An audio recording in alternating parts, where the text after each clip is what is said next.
Hello, good morning students. Today in 9th class science we are starting a new chapter, force and laws of motion. Force and laws of motion में हम लोग सबसे पहले पढ़ेंगे force के बारे में.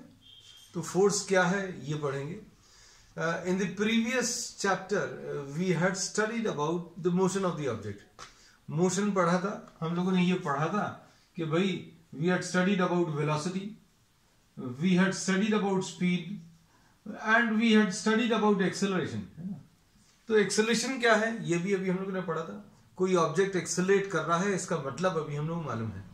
कोई ऑब्जेक्ट अगर एक्सेलरेट कर रहा है तो either it is speeding up और द स्पीड इज रिड्यूसिंग, या तो उसकी स्पीड इंक्रीज हो रही है या उसकी स्पीड डिक्रीज हो रही है. And it may also happen that the speed remains constant but the direction of motion is changing. तो एक्सेलरेशन किसी ऑब्जेक्ट पर एक्ट कर रहा है, किसी ऑब्जेक्ट के ऊपर अगर एक्सेलरेशन एक्ट कर रहा है तो एक्सेलरेशन क्या कॉज करता है? It causes a change in velocity. Acceleration causes what? A change in velocity. Acceleration causes a change in velocity. ये चेंज इन वेलोसिटी बच्चों दो तरीके से हो सकती है. क्या? चेंज इन आइदर मैग्नीट्यूड और द चेंज इन डायरेक्शन, और बोथ ऑफ दीज, या तो चेंज इन मैग्नीट्यूड या चेंज इन डायरेक्शन और change in magnitude and direction. क्योंकि वेलोसिटी एक वेक्टर है और इस वेलोसिटी वेक्टर में आपको मैग्नीट्यूड भी होगा और डायरेक्शन भी होगा. तो अगर वेलोसिटी चेंज हो रही है इसका मतलब यह है कि या तो उसका मैग्नीट्यूड चेंज हो रहा है या फिर डायरेक्शन चेंज हो रहा है. तो अभी हम लोगों ने बोला मैग्नीट्यूड चेंज हो या डायरेक्शन चेंज हो तो वेलोसिटी चेंज हो रही है, या दोनों चेंज हो तो भी अभी हम लोग ये कहते हैं. अब इस चैप्टर में अभी हम लोग ये पढ़ेंगे कि भाई what is the cause of this acceleration. कहीं पर अगर एक्सेलरेशन लग रहा है मतलब ऑब्जेक्ट की वेलोसिटी चेंज हो रही है, ऑब्जेक्ट की वेलोसिटी चेंज हो रही है मतलब या तो उसका मैग्नीट्यूड इंक्रीज हो रहा है या डिक्रीज हो रहा है या फिर उसका डायरेक्शन चेंज हो रहा है ना. तो what is the cause of this acceleration ये अभी हम लोग पढ़ेंगे, है ना. तो अब हम लोग इसमें ये कहते हैं कि किसी भी ऑब्जेक्ट को अगर आप रेस्ट पर देखो तो रेस्ट की पोजीशन से वो कभी चेंज नहीं होगा जब तक आप उसको अपनी जगह से मूव नहीं कराओगे. अगर ये ऑब्जेक्ट यहां पर लाई कर रहा है, if this object is placed here, then if nothing is acting on this object, अगर आप इसमें कुछ एफर्ट नहीं लगाओगे तो ये कभी भी अपनी जगह से अपने आप नहीं हिलेगा, है ना. मतलब some external effort is required to change the position. अगर ये पेन अभी हम यहां पर रखकर गए और कोई यहां पर नहीं आया and no one is applying any effort, then this pen will continue to remain at rest forever, है ना. तो अब हम लोग ये कहते हैं rest is the natural state. Natural state बच्चों यही है और हर ऑब्जेक्ट जो है अपनी नेचुरल स्टेट में आने की कोशिश करेगा. So rest is the natural state of the object, है ना. अब इसके बाद बच्चों अभी हम लोग क्या कहते हैं, ये जनरली ये एक परसेप्शन था जो अभी हम लोग पहले से फॉलो करते आ रहे हैं और अभी हम लोग ये मालूम है कि भाई अगर कोई ऑब्जेक्ट रेस्ट पर है तो रेस्ट पर ही रहेगा और जब तक इसके ऊपर एफर्ट नहीं लगाएंगे अपनी ये स्टेट ऑफ रेस्ट को कभी चेंज नहीं करेगा. मतलब अगर ये रेस्ट पर है तो रेस्ट पर ही रहने की कोशिश करेगा. तो ये कोई नई चीज नहीं बोली, लेकिन न्यूटन ने इसके बारे में बात करना शुरू किया कि भाई ये रेस्ट पर है तो रेस्ट पर ही रहने की कोशिश करेगा, लेकिन रेस्ट की इस पोजीशन को बदलने, रेस्ट की इस पोजीशन को बदलना मतलब इसको चलाने की कोशिश करना. तो इसको चलाने की कोशिश करेंगे तो कुछ एफर्ट लगेगा, है ना. तो इससे डेफिनेशन बनी किसकी? फोर्स की. तो नेक्स्ट कॉन्सेप्ट है बच्चों फोर्स का. तो फोर्स क्या चीज है बच्चों? फोर्स एक ऐसा फोर्स अभी हम लोग कह सकते हैं this is the effort. This may be a muscular effort और a machine effort which changes the state of rest. अगर कोई स्टेशनरी ऑब्जेक्ट है, रुके हुए ऑब्जेक्ट को चलाने की कोशिश करना, वो जो एजेंसी करेगी उसको अभी हम लोग फोर्स बोलेंगे. It is what? तो अब हम लोग कह सकते हैं कि भाई फोर्स, अगर फोर्स की बात करें तो फोर्स में be in terms of what, a push. अगर आप इसमें एक जेंटल पुश लगाएंगे तो क्या होगा, ये अपनी जगह से मूव करेगा। तो अगर इसकी रेस्ट की पोजीशन को चेंज करना है, अगर इसको रेस्ट की पोजीशन से हिलाना है, तो क्या करना पड़ेगा, you'll have to either apply a push or a pull। या तो आपको इसमें पुश लगाना पड़ेगा या फिर पुल लगाना पड़ेगा, है ना, या फिर अभी हम लोग इसको हिट कर दें। सो दिस पुश और पुल और हिट, तीनों को अभी हम लोग, इन तीनों से जो जनरेट होगा उसको अभी हम लोग क्या बोलते हैं, फोर्स बोलते हैं। तो फोर्स क्या करता है बच्चों, अभी हम लोग को पता चल गया, है ना। तो फोर्स जो है, फोर्स एक जेंटल पुश या पुल या एक हिट है या एक एफर्ट है which changes the state of rest और tends to change the state of rest. Tends to change the state of rest का मतलब क्या है भाई, अगर ये रेस्ट पर है, अगर हम इसको ऐसा कुछ पुल करें, है ना, तो हमने कुछ एफर्ट लगाया और ये अपनी जगह से हिल भी जाएगा। लेकिन अगर इसको देखो आप, इसमें अगर अभी हम लोग ऐसा एफर्ट लगाएंगे तो क्या होगा, इसमें ऐसा एफर्ट अगर लगाएंगे तो ये अपनी जगह से हिलेगा नहीं, है ना। तो दिस विल टेंड टू, अगर अभी हम लोग इसमें ऐसा एफर्ट लगा रहे हैं और एफर्ट लगाने पर अभी हम लोग देखेंगे ये अपनी जगह से मूव करेगा। तो फोर्स क्या है, इट इज अ पुश और अ पुल और hit which tends to change the state of rest or of uniform motion। कोई ऑब्जेक्ट अगर चल रहा है और चलते समय आपने उसमें एफर्ट लगा दिया उसी डायरेक्शन में जिस डायरेक्शन में ये चल रहा है, तो क्या होगा, उसकी वेलोसिटी इंक्रीज होगी। अगर ऑपोजिट डायरेक्शन में, मान लीजिए कोई साइकिल से जा रहा है, आपने पीछे की तरफ उसको पुल किया, आपने पुल किया तो क्या होगा, उसकी वेलोसिटी डिक्रीज होगी, है ना। तो अब हम लोगों ने ये कह सकते हैं कि force is responsible for what, force is responsible for the change in, force is responsible for the change in velocity। force is the agency which is responsible for the change in velocity। change in velocity का मतलब क्या है, ये rest पर है, आपने इस पर फोर्स लगाया तो ये अपनी जगह से मूव करेगा, मतलब इसमें कुछ वेलोसिटी आ जाएगी। पहले जीरो वेलोसिटी थी, अब कुछ वेलोसिटी आ जाएगी। और अगर ये चल रहा है और आपने पीछे से पुल लगाया, अगर ये ऐसे चल रहा है, आपने ऐसे में फोर्स लगाया, तो क्या होगा, इसकी स्पीड स्लो डाउन हो जाएगी। और अगर ये ऐसे कुछ मूव कर रहा है और आप ऐसा कुछ फोर्स लगा दो, suppose object is moving in this direction और आपने ऐसा कुछ पुश लगा दिया, तो क्या होगा, instead of moving in this direction it will change its direction, ये अपना डायरेक्शन चेंज करेगा। तो अब हम लोगों ने ये बोला कि force is what, is something which changes the velocity, मतलब force is something which produces what, acceleration. तो अब हम लोगों ने इसी से स्टार्ट किया था, ये चैप्टर स्टार्ट क्या किया था कि एक्सेलरेशन कौन कॉज करता है, what is the cause of acceleration produce in an object, है ना।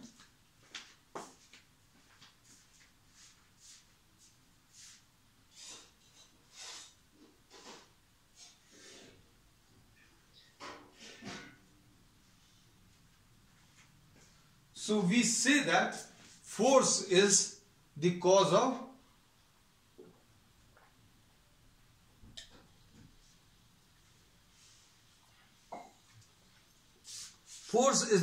acceleration। फोर्स जो है ये एक्सेलरेशन प्रोड्यूस करता है, दिस चेंजेस द वेलोसिटी। तो फोर्स क्या चीज है, force is an effort which changes either the magnitude of velocity or the direction। तो change in velocity मतलब फोर्स क्या है, एक ऐसी चीज, एक ऐसी agency which changes either the magnitude, changes magnitude, either the magnitude of velocity or the direction of velocity। अब क्या ये हमेशा वेलोसिटी को चेंज करता है या डायरेक्शन चेंज करता है, क्या ये मैग्नीट्यूड ऑफ वेलोसिटी या डायरेक्शन अकेला चेंज करता है, क्या जरूरी नहीं है ना। अगर आप किसी वॉल में ऐसा एफर्ट लगाओ, वॉल में आपने ऐसा एफर्ट लगा दिया तो क्या होगा, क्या वॉल मूव करेगी। अभी आप फिर सुन के तो यही बोलोगे कि आपने बोला था फोर्स लगाओगे तो ऑब्जेक्ट मूव करेंगे, या अगर ऑब्जेक्ट चल रहे हैं तो उनकी वेलोसिटी चेंज होगी। वेलोसिटी में या तो वो स्पीड अप करेंगे या स्लो डाउन करेंगे या उनका डायरेक्शन चेंज होगा। लेकिन अगर कुछ ऑब्जेक्ट्स ऐसे हैं, जैसे सपोज फॉर एग्जांपल आप ऐसा कुछ फोर्स लगा दो, आप ऐसा कुछ फोर्स अगर लगाओगे तो क्या ये मूव करेगा, क्या इसकी वेलोसिटी चेंज होगी, क्या इसका डायरेक्शन ऑफ मोशन चेंज होगा? तो भाई ये तो मूव ही नहीं कर रहा, तो डायरेक्शन चेंज होने की कोई बात नहीं है। अगर आपने इसमें ऐसा कुछ एफर्ट लगा दिया, it will neither cause motion, it will neither change the velocity, it will neither change the direction, but it may produce some deformation। कुछ डिफॉर्मेशन प्रोड्यूस कर सकता है। डिफॉर्मेशन मतलब अगर आप ऐसे में फोर्स लगाएंगे, अभी हम लगा नहीं रहे, ऐसे में अगर आप फोर्स लगाएंगे तो क्या होगा, ये पेन जो है ये अपना शेप या साइज चेंज कर देगा, है ना। अब इसका बहुत अच्छा एग्जांपल अभी हम आपको बता सकते हैं, क्या कि अगर कोई स्प्रिंग है, इस स्प्रिंग में अगर आप ऐसा कुछ फोर्स लगाओगे तो क्या होगा, ऐसा कुछ फोर्स लगाने पर इसका शेप एंड साइज दोनों चेंज हो सकते हैं, है ना। तो अब हम लोगों को पता चल गया फोर्स क्या है, ठीक है। तो फोर्स क्या है? Force is an agency which can change the magnitude of velocity और द डायरेक्शन ऑफ वेलोसिटी, और इट में cause a change in shape और साइज ऑफ द ऑब्जेक्ट। तो पता चल गया फोर्स क्या है। तो फोर्स है, it is an agency which causes what, either a change in magnitude of velocity or a change in direction of velocity, or it may cause a change in shape or size of the object, है ना। अब चलो next, इसके बाद concept क्या है। तो हम लोगों ने आज क्या क्या लिया अभी, कॉज ऑफ एक्सेलरेशन, है ना। कॉज ऑफ एक्सेलरेशन क्या है, फोर्स, और फोर्स क्या है वो बता दिया, और natural state of the object वो क्या है, रेस्ट। अब इसके बाद अब हम लोग ले रहे हैं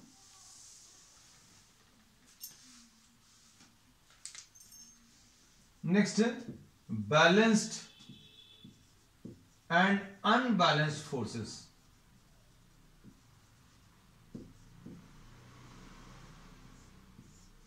बैलेंस्ड एंड अनबैलेंस्ड फोर्सेस। अब देखो इसमें suppose for example you are having a table, and on this table you are having a block which is lying on the table, और इसमें आपने यहां पर एक थ्रेड ले लिया और यहां पर भी एक थ्रेड ले लिया। You are taking a thread और a wire and you are applying a force with the help of this thread. आपने अगर फोर्स अप्लाई किया इसमें, suppose for example this is the force F1 and this is the force F2। तो इसमें अगर F1 is greater than F2, अगर F1 greater than F2 है तो क्या होगा, the block moves towards the right. अगर F1 ग्रेटर देन F2 है, the block moves towards the right side. और अब इसमें अगर F2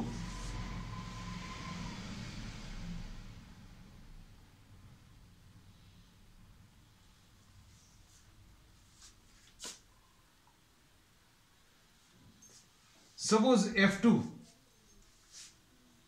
is greater than F1, अगर F2 ग्रेटर देन F1 है तो क्या होगा, अगर F2 ग्रेटर देन F1 है तो we say that the block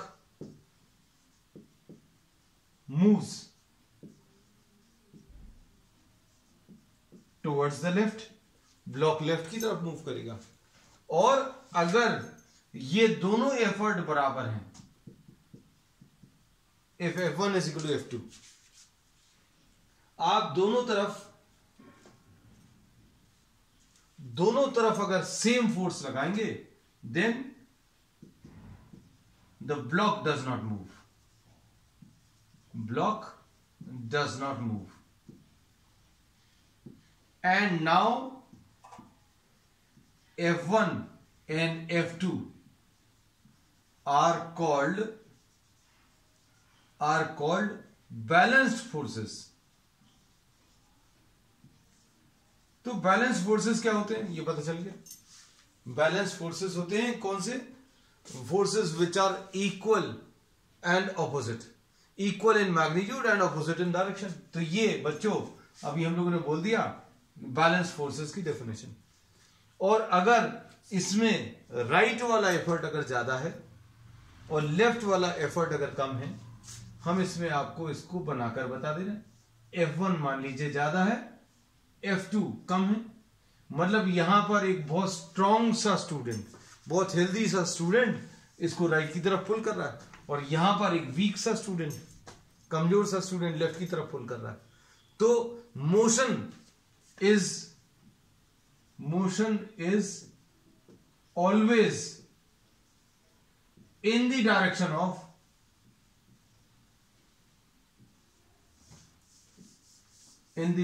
of the larger force। Motion कहां की तरफ होगा बच्चों? मोशन कहां की तरफ होगा? जो फोर्स ज्यादा है ना। तो अब हम लोग इसमें ये कहते हैं कि motion always takes place, motion जो है it will always takes place when unbalanced forces are acting on the object. So these forces F1 and F2 are called unbalanced forces। F1 और F2 इस केस में क्या कहलाएंगे? unbalanced force। ठीक है।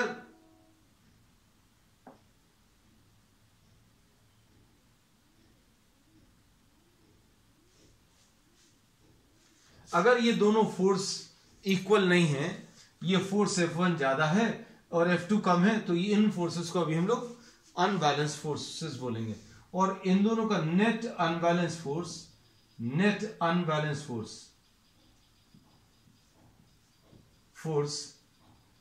Is towards right side. Net unbalance force का मतलब क्या है, ये भी अभी हम आपको बता दें। जैसे सपोज फॉर एग्जांपल इधर की तरफ कुछ फोर्स लग रहा है, मान लीजिए 10 न्यूटन। न्यूटन बच्चों यूनिट है किसकी? फोर्स की। हम लोग जनरली यही करते हैं कि कोई भी फिजिकल क्वांटिटी है उसमें अगर मेजरमेंट अगर कर रहे हैं किसी फिजिकल क्वांटिटी में, तो यूनिट्स अभी हम लोग we tend to name the units in honour of the scientist who have done some prominent work in that field. तो फोर्स वाले टॉपिक्स में न्यूटन ने बहुत काम किया, तो फोर्स की यूनिट उनके ऑनर में अभी हम लोग फोर्स की यूनिट को न्यूटन बोल दिया। So suppose 10 Newton is acting towards the right side और ये 3 न्यूटन लेफ्ट की तरफ, तो नेट अनबैलेंस फोर्स कितना आएगा? नेट अनबैलेंस फोर्स का मतलब क्या? ये 3 न्यूटन और इसमें से 3 न्यूटन बैलेंस हो जाएगा, बचेगा कितना? 7 न्यूटन। ये देखो अभी हमने इस 10 को 2 पार्ट्स में ब्रेक कर लिया, इस 10 को 2 पार्ट्स में ब्रेक किया, 3 और 7, ये 3 और 3 बैलेंस हो जाएंगे। 7 कहां की तरफ काम करेगा? 7 राइट की तरफ काम करेगा। So the net unbalance force is towards the right side. ठीक, तो अब हम लोग क्या बोलेंगे? Motion always takes place, motion always takes place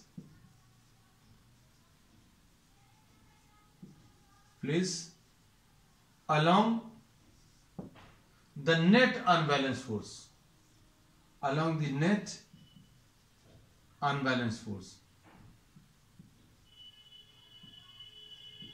ठीक, अब हम लोगों को पता चल गया कि अगर F2 ज्यादा है तो क्या होगा? ये नेट फोर्स लेफ्ट की तरफ काम करेगा और ये ऑब्जेक्ट लेफ्ट की तरफ मूव करेगा। चलो अब नेक्स्ट,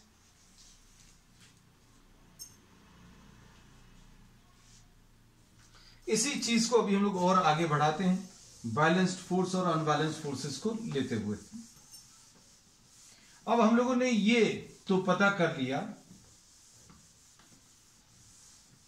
क्या पता कर लिया कि ऑब्जेक्ट जो है तभी मूव करेगा जब उसके ऊपर कोई अनबैलेंस्ड फोर्स काम करे।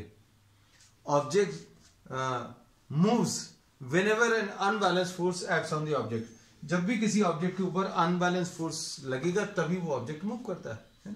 अब देखो सपोज आपके घर में एक बड़ी सी अलमीरा है ना, आपने एक बड़ा सा ऑब्जेक्ट या बहुत हेवी टेबल है ना, आपने इसमें एक एफर्ट लगाया।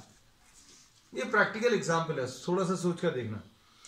अभी हम लोग ये कहते हैं कि आपने इसमें एक एफर्ट लगाया, तो अब हम लोगों ने ये तो पढ़ लिया कि ऑब्जेक्ट चलना चाहिए, लेकिन घर पर जब अभी हम लोग किसी ऑब्जेक्ट को चलाते हैं तो इतनी आसानी से तो नहीं चलता। आपने फोर्स लगाया वो चल जाए, नहीं होगा। है ना। आप थोड़ा सा और एफर्ट लगाओगे तो भी नहीं चला, थोड़ा सा और एफर्ट लगाया नहीं चला, फिर उसके बाद दो लोगों ने मिलकर, 2 persons are applying force, then it may happen that the object may move, or it may happen that 3 persons may be required to move the almirah. तो इसका मतलब क्या है? अभी तो हम लोगों ने यही पढ़ा था कि भैया फोर्स लगाओगे तो ऑब्जेक्ट चलने लगेगा। तो हम लोग ये कहते हैं कि ऑब्जेक्ट तभी चलता है जब अनबैलेंस फोर्स हो, है ना। और अगर बैलेंस है मतलब ऑब्जेक्ट नहीं चलेगा। मतलब ये है, if you are applying 10 newton, if you are applying 10 Newton and the object suppose does not move, object does not move, तो ऑब्जेक्ट मूव कब नहीं करता? ऑब्जेक्ट कब मूव नहीं करता? The object does not move when the forces are balanced. तो मतलब कुछ फोर्स ऐसा है जो इसको बैलेंस कर रहा है, और वो फोर्स बच्चों क्या है? This acts along the surface and this is called the force of friction. ये क्या कहलाता है बच्चों? Force of friction. Force of friction balances the applied effort। तो ये तो घर पे आपने देखा होगा, भाई आपने अलमारी को खिसकाने की कोशिश की तो क्या हुआ? नहीं मूव की। You are applying still more effort, 10 newton की तरह जगह। सपोज फॉर एग्जाम्पल अब आपने इसमें 30 न्यूटन लगा दिया, object does not move, suppose does not move, तो इसमें क्या होगा? फिर से कह सकते हैं force of friction balances applied effort. इसका मतलब क्या बच्चों? इसका मतलब यह है कि अगर आपने 10 न्यूटन लगाया तो फोर्स ऑफ फ्रिक्शन भी 10 न्यूटन आ गया। 30 न्यूटन लगाया तो ये फोर्स ऑफ फ्रिक्शन भी कितना आ गया? 30 न्यूटन। और एक ऐसी स्टेज आती है, if you go on increasing the applied effort, then a stage is reached that suppose on applying 55 newton the object moves। अब क्या बोल सकते हैं? अब क्या हुआ बच्चों? अगर 55 न्यूटन लगाने पर ऑब्जेक्ट चल गया, मतलब नाउ एन अनबैलेंस्ड फोर्स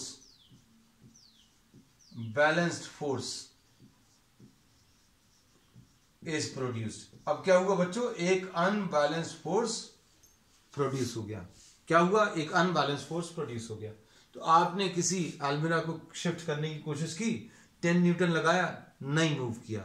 अगर कोई ऑब्जेक्ट मूव नहीं कर रहा तो अभी हम लोगों ने ये पढ़ लिया था क्या, कि बैलेंस्ड फोर्सेस अगर हैं तो ऑब्जेक्ट मूव नहीं करेगा। तो 10 न्यूटन लगाने पर क्यों नहीं मूव किया? क्योंकि सरफेस ऑफ कॉन्टैक्ट पर, जहां पर चीजें एक दूसरे को टच कर रही हैं, वहां पर एक फोर्स ऑफ फ्रिक्शन जनरेट होता है। ये फोर्स ऑफ फ्रिक्शन जो है रफनेस के कारण होता है, due to the roughness of the surface, है ना। अब आप इसमें 30 न्यूटन लगाओगे तो भी ऑब्जेक्ट नहीं चल रहा। If you are applying still larger effort then the object does not move. क्यों? क्योंकि जितना आपने एफर्ट लगाया उतना ही फोर्स ऑफ फ्रिक्शन जनरेट हो गया, जिसने इस अप्लाइड एफर्ट को बैलेंस कर दिया। और जब तक बैलेंस फोर्सेस रहेंगे तब तक ये ऑब्जेक्ट मूव नहीं करेगा। और अप्लाइड एफर्ट आप 40 कर दो तो भी नहीं चलेगा, 50 कर दो तो भी नहीं चलेगा, 52 कर दो तो भी नहीं चलेगा, 55 पर ये मूव कर रहा है सपोज। तो अभी हम लोगों ने बोला the object starts moving, the object starts it's motion when a net unbalance force is produce. मतलब ये 55 ज्यादा हो गया, फोर्स ऑफ फ्रिक्शन कम हो गया, इसलिए इसने चलना शुरू कर दिया। तो फोर्स ऑफ फ्रिक्शन, अभी हम लोग कहते हैं फोर्स ऑफ फ्रिक्शन जो है सभी जगह पर एग्जिस्ट करता है। हमारे आसपास जब भी अभी हम लोग कोई भी जगह पर ऑब्जेक्ट्स मूव कर रहे हैं, ग्राउंड पर देखें, फुटबॉल को रोल करें, फुटबॉल को रोल करोगे तो क्या होगा? कुछ डिस्टेंस ट्रैवल करके फुटबॉल रुक जाती है। अब आप साइकिल को पैडल कर रहे हैं, पेडलिंग बंद कर दो, suppose if you stop pedalling the cycle, then what will happen? After traveling a certain distance, the cycle comes to rest, है ना।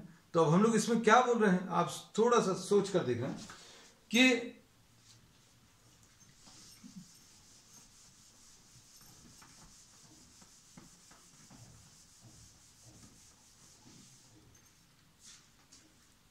अब हम लोगों को यह पता चल गया कि अ नेट अनबैलेंस्ड फोर्स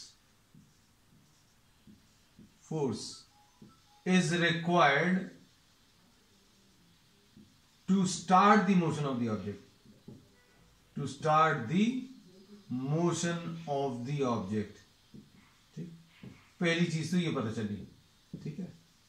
अब साइकिलिंग वाले एग्जाम्पल को डिस्कस करें तो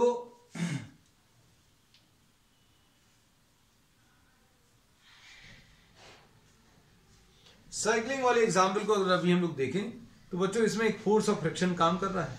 अगर कोई cyclist, suppose if you are riding a bicycle, है ना, तो क्या होगा, you have to pedal across, और पेडलिंग अगर आप करते जाओगे तो आप चलते जाओगे एक कांस्टेंट वेलोसिटी के साथ, और अगर आपने पेडलिंग बंद करी then what will happen, you will slow down and then to gain velocity you will have to pedal once again, है।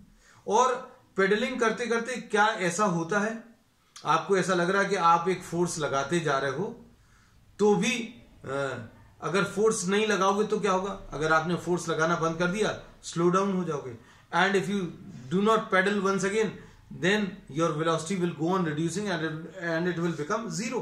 कुछ समय बाद इसकी आपकी साइकिल की वेलोसिटी कितनी, जीरो हो जाएगी।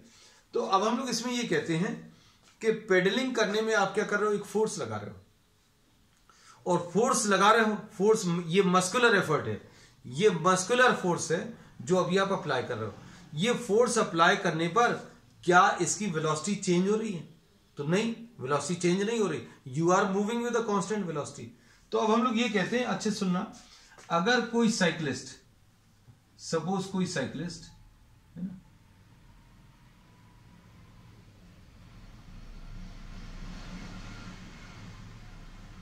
बच्चों ये कोई साइकिल है और इस साइकिलिस्ट के ऊपर कोई बैठा हुआ है और आप इसमें कंटिन्यूअस पेडलिंग कर रहे हैं, है ना। तो अभी हम लोग क्या कर रहे हैं, एक फोर्स लगा रहे हैं, तो ऐसे में अप्लाइड एफर्ट है इन दी फॉरवर्ड डायरेक्शन, और ऐसे में फोर्स ऑफ फ्रिक्शन है। तो अब हम लोग क्या बोल सकते हैं इस केस में कि इस केस में अगर कांस्टेंट वेलोसिटी से अगर आपको ऑब्जेक्ट को चलाना है, साइकिल को अगर आपको कांस्टेंट वेलोसिटी से चलाना है तो आपको लगातार एफर्ट लगाना पड़ेगा। मतलब आपको कितना एफर्ट लगाना पड़ेगा, जो कि फोर्स ऑफ फ्रिक्शन को बैलेंस कर सके। तो अब इसमें दूसरी चीज अब हम लोग ये कह सकते हैं कि जो पता चली, क्या, a constant force is applied to balance the force of friction such that the cycle moves with a constant velocity। और ये कितना फोर्स लगाना पड़ेगा, जितना फोर्स ऑफ फ्रिक्शन है। तो अब हम लोग ये कह सकते हैं कि भाई अगर कोई ऑब्जेक्ट की वेलोसिटी अगर आपको चेंज करनी है तो एक नेट अनबैलेंस फोर्स चाहिए पड़ेगा, और अगर कांस्टेंट वेलोसिटी से चलाना है object to be moved with constant velocity, then the forces should be balanced। Force कैसे रहने चाहिए, बैलेंस रहने चाहिए। इसका मतलब क्या है, इसका मतलब यह है कि आपने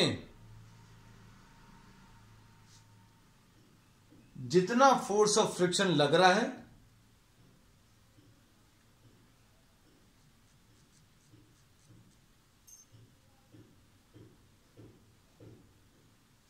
जितना फोर्स ऑफ फ्रिक्शन लग रहा है इस डायरेक्शन में, उतना ही फोर्स अभी आपको राइट की तरफ लगाना पड़ेगा. So we say that if the object is to be moved with a constant velocity then the forces should be balanced. मतलब जितना आप एफर्ट लगा रहे हो, कितना एफर्ट लगा रहे हो, जितना फोर्स ऑफ फ्रिक्शन लग रहा है. तो अब इसको ये चीज समझना बच्चों अच्छे से कि आपको नेट अनबैलेंस फोर्स कब लगाना पड़ेगा, जब आपको ऑब्जेक्ट का मोशन स्टार्ट करना है. ठीक है, पहली चीज. दूसरी चीज, a net unbalanced force is required to start the motion of the object or to accelerate the object. दो चीजें बोल दी बच्चों. मतलब वेलोसिटी बढ़ानी है तो भी अनबैलेंस फोर्स लगाना पड़ेगा, और अगर मोशन स्टार्ट करना है उसमें भी मतलब एक्सेलरेशन ही लगेगा, क्योंकि इनिशियल वेलोसिटी 0 रहेगी, फिर आपको इसको कुछ वेलोसिटी देनी पड़ेगी, है ना. तो अब हम लोग इसको सिंपल तरीके से ऐसा कह सकते हैं, क्या, a force is required to accelerate an object. Force चाहिए पड़ेगा किसके लिए, ऑब्जेक्ट को एक्सेलरेट करने के लिए. And to move an object with a constant velocity forces should be balanced. मतलब no net force, मतलब नेट फोर्स कितना आना चाहिए, 0 आना चाहिए. तो दो चीजें अभी हम लोग को लास्ट में पता चली कि अनबैलेंस फोर्स की जरूरत कब पड़ती है, जब ऑब्जेक्ट को एक्सेलरेट करना है. मतलब ऑब्जेक्ट का मोशन अगर स्टार्ट करना है तो एक अनबैलेंस फोर्स चाहिए पड़ेगा, और अगर वेलोसिटी चेंज करनी है तो भी अनबैलेंस फोर्स चाहिए पड़ेगा. लेकिन किसी ऑब्जेक्ट को अगर कांस्टेंट वेलोसिटी से चलाना है, then the forces should be balance. Forces balance होना चाहिए, मतलब नेट फोर्स कितना, 0 होना चाहिए, है ना. तो बच्चों अब आज के लिए इतना ही. We will continue with the same topic on the next, in the same chapter, in fact on the next turn. और नेक्स्ट टर्न पर अभी हम लोग लॉस ऑफ मोशन स्टार्ट करेंगे. That's all for today.